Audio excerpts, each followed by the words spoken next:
Jadi kamu pengen tahu kepunan tuh kayak apa, Kak? Betul. Nah, jadi kepunan itu semacam balasan gaib karena seseorang itu menolak makanan yang sudah disediakan. Apalagi kalau itu dilakukan tanpa alasan yang jelas atau dianggap tidak sopan. Nah, dalam adat kami itu menolak makanan itu sama aja saya kayak tidak menghargai tuan rumah atau leluhur atau bahkan roh yang dipercaya ada dalam pertemuan tersebut. Nah, kalau seseorang itu menolak itu biasanya dia langsung kepunan tuh. Nah, kepunan itu biasanya langsung tiba-tiba orangnya ini tiba-tiba sakit kah, muntah-muntah kah, mimpi buruk, atau bahkan lebih parah itu celaka gitu.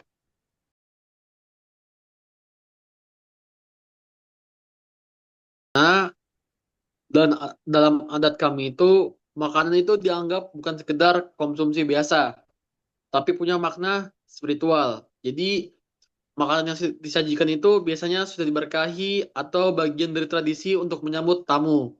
Nah, kalau ditolak itu dianggap menolak rezeki, bahkan bisa menyinggung leluhur atau roh pelindung rumah.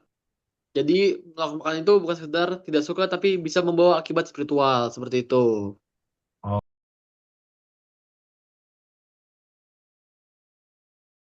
Nah, biasanya itu orangnya itu akan merasa tiba-tiba tidak enak badan, pusing, sakit perut, padahal dia nggak udah makan apa-apa tuh. Atau biasa paling cepat itu langsung terkena kayak apa ya? Kecelakaan gitu lah pokoknya. Tapi bukan yang parah-parah banget sih. Jadi kayak sial gitu kadang ya. dalam waktu sehari itu atau 2 hari setelah kejadian itu orang tua kita tuh langsung tahu itu. Oh ini berarti gara kepunan ini karena sakitnya bukan sakit biasa gitu.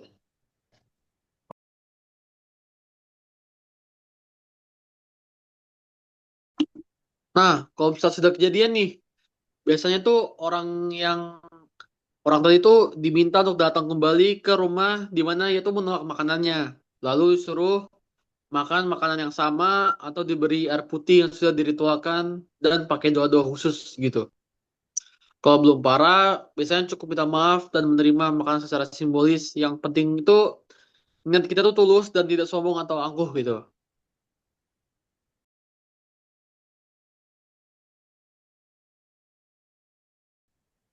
Kalau saya sih mungkin belum ada ya, tapi saya punya Pak D dulu tuh pernah kepunan tuh. Dia orang dari Jakarta yang lagi ke Kalimantan gitu ceritanya. Dan kurang percaya yang namanya kepunan. Jadi ceritanya itu seperti ini. Pada waktu itu Pak D saya itu sedang bertamu di rumah keluarga saya yang di sini. Lalu jadi ditawari ketan oleh tuan rumahnya. Nah, Pak D saya ini menolak awalnya kan. Oh, mohon maaf, saya sudah kenyang gitu. Tapi tuan rumahnya sudah ngomong, cicip aja sedikit, nanti kepuhunan. Nah, karena Pak Desa ini orang Jakarta dan baru pertama kali ke Kalimantan, dia nggak percaya nih sama gitu-gituan kan. Dia jadi tetap menolak kan makanannya.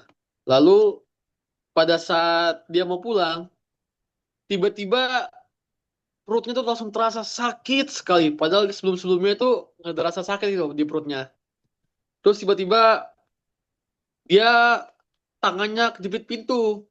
Padahal Pak Desa itu terkenal kalau orangnya tuh fokus gitu. Terus tiba-tiba kejepit pintu, langsung kena sial gitu. Akhirnya dia langsung percaya tuh, oh berarti keputusan ini emang ada ya gitu.